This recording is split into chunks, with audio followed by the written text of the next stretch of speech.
He's Todd McShay, ESPN NFL draft and college football analyst who joins us on the program. Good morning, Todd. How are you? I'm doing well. How's it going, bud? Well, I'm excited. We're fired up.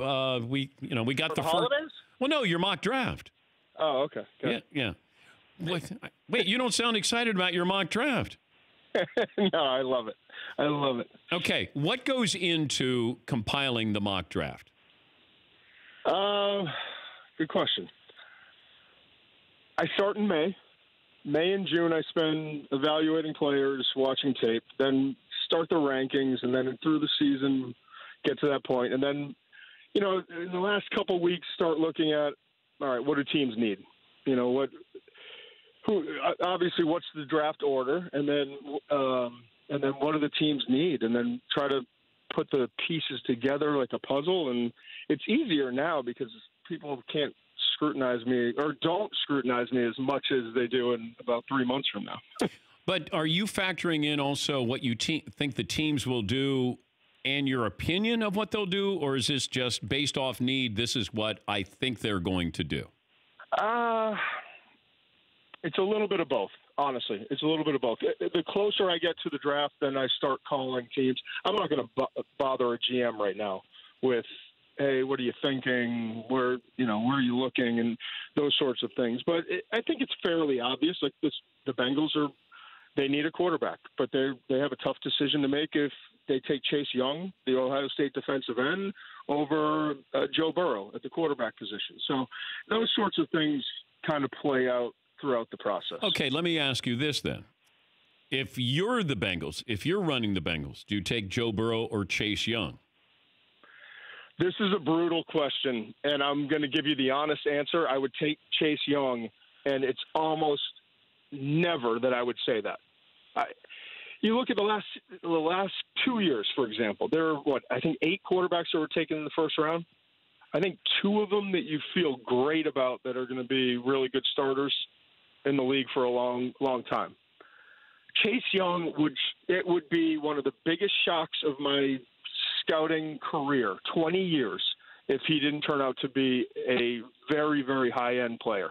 And the quarterbacks are, at best, they're like 40-60 in terms of how they turn out. Now, I know how important they are, but the second most important position in scouting and evaluating is finding the guy that can get after the quarterback. And if I know I can have somebody who's as good, if not better, than the Bosa's in Chase Young, I would have to go in that direction. And it goes against what I normally would say, but I just think that Chase Young is that special. If Trevor Lawrence was available this year. Trevor. Oh, okay. Yeah. So just being honest. So you would take Trevor Lawrence over Joe Burrow? Yes. Yeah, and I would take Tua over Joe Burrow if Tua didn't have the hip injury. Now, I love what Joe's done, but it's been 1 year. And last year, coming into this season, I had a 4th, 5th round grade on him. Oh. And, I've met with him. I've talked to him. He's a different cat, but in a good way. He was just very average last year, and this year he's been sensational. So you have to make sure if you're going to draft him that you have a Joe Brady that's going to bring the best out of him. I love his pocket presence. I think he's as good as you're going to find in the college game in terms of just feeling like the outside rush and climbing the ladder, the inside rush, sidestepping it. Eyes are always on the same plane, accurate, on time, everything that you look for. But it's just 1 year. And so there's a little bit of concern with that. But, again, if Cincinnati takes him at 1 overall, I wouldn't have an issue with it at all. I just think Chase Young is he's one of those decade-type players at the defensive end position. Yeah, I'm there with you, and I would probably look at keeping Andy Dalton for another year. I don't think Andy Dalton is, the demise of the Bengals. I think the Bengals are the demise of the Bengals. And, Dalton, to me, is still a decent Band-Aid quarterback right now. He's still, in his early 30s. So I might do that if I was going to take Chase Young. I know what I'm getting with Chase Young. I'm right there with you. It's like Bosa. I feel like I know what I'm getting, there's always that possibility of I did miss out on my franchise quarterback, and Cincinnati would have to roll the dice on that. Yeah, but we say that every year, and Lamar Jackson was the fifth quarterback taken in that amazing group. Yeah. And now he's having the year that he's having, and maybe it won't. And at the end of last season, no one thought that he was going to be the guy that he is this year. And so the quarterbacks it's the hardest position to evaluate in sports. I'm convinced of it. Oh, there's no question. I get smarter, and I actually get dumb. Because we think we now know what the criteria. We now know what it takes to play that position. When I watched Lamar Jackson at Louisville, I just know that he had a great offensive mind with Bobby Petrino. He could do what he needed to do when he needed to do it. And then the knock was, but he's playing at Louisville. Okay. And then it was, but he's more of a runner than a passer. Okay. We get caught up in how does he look in the pocket? Remember Kyler Murray? I wouldn't take. I said I would take him number one. And I think he's had a pretty good year and probably lived up to the number one pick. I don't know, but we get caught up in these are the negatives. I want to know what your positives are, and then how do I build on that? I want to take Cam Newton so he can be Cam Newton. I want to take Lamar Jackson so he can be Lamar Jackson.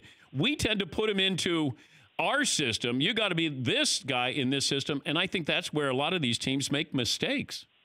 This is the thing that I've learned the most probably in the last 3 years is it doesn't take a super scout to figure out that Lamar Jackson's a phenomenal athlete and can be a really good player. It doesn't take a super scout to figure out that Sam Darnold's really talented.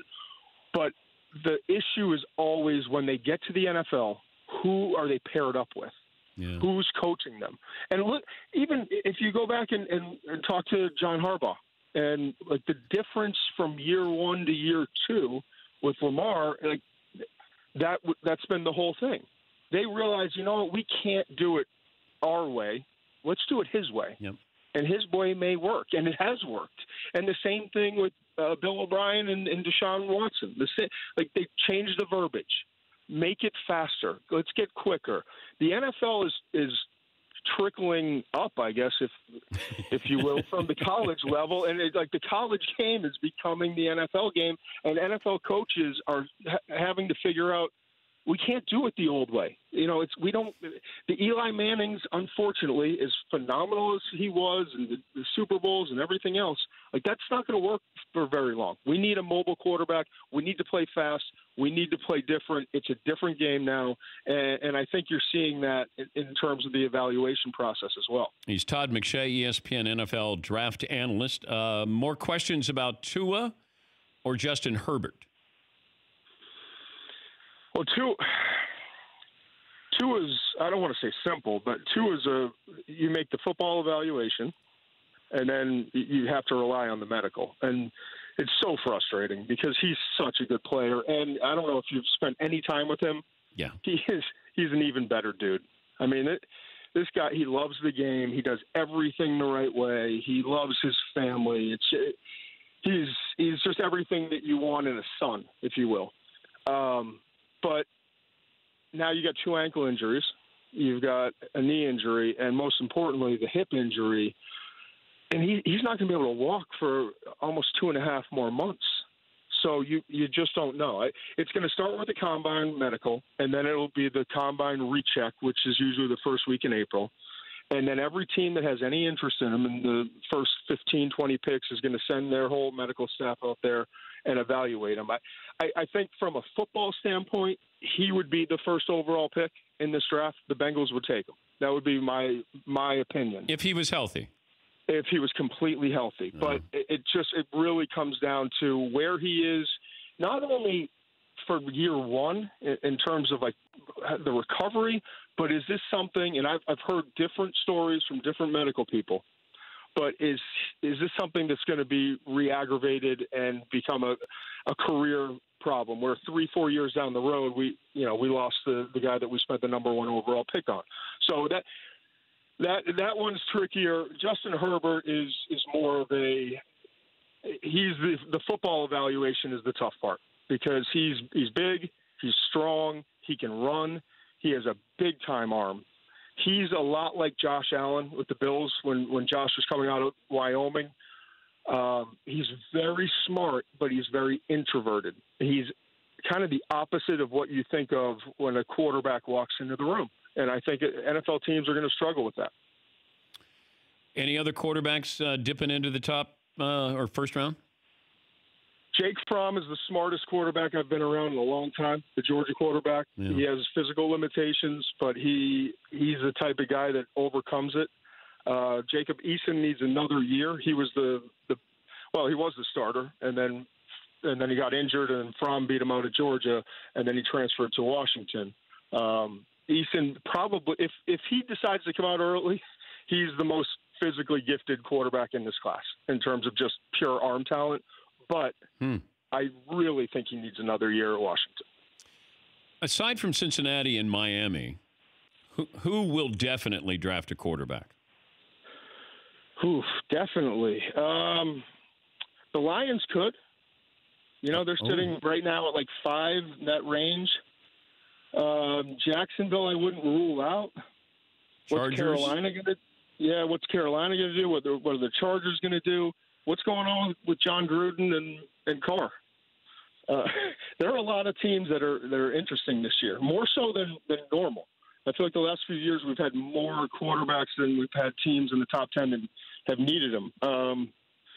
I think the Broncos are happy with what they have, but you never know. Just going down, the Raiders pick again at 16. The Buccaneers, are they happy with Jameis? Even though he's played well recently, but you have to factor in Teddy Bridgewater and Cam Newton where they end up if they end up with another team, and then how that affects the draft. No question. But the point is, in the first 16, 18 picks, there are about 8 or 9 teams that potentially could have interest in quarterbacks. Is Washington sold on Dwayne Haskins? Who are you asking? The owner? Well, the owner I know is, but if I'm a coach, the coach you get has got to be sold on him as well, or he's not taking that job. So I've been holding back from calling Urban this week, wondering what he was doing in the box. If the current structure, I couldn't allow a friend to take the job without saying something. Now, if you get a new general manager, wait, are you the friend to Urban to tell him not to take this job? I'm just saying hypothetically. Okay. If any friend out there who potentially could be taking that job, I would make the phone call and say, make sure you get a football guy who's in between the owner and you, and that you can completely run the football stuff. You can make the decisions. I mean, that's the issue. Right now, under the current construct, Washington can't succeed.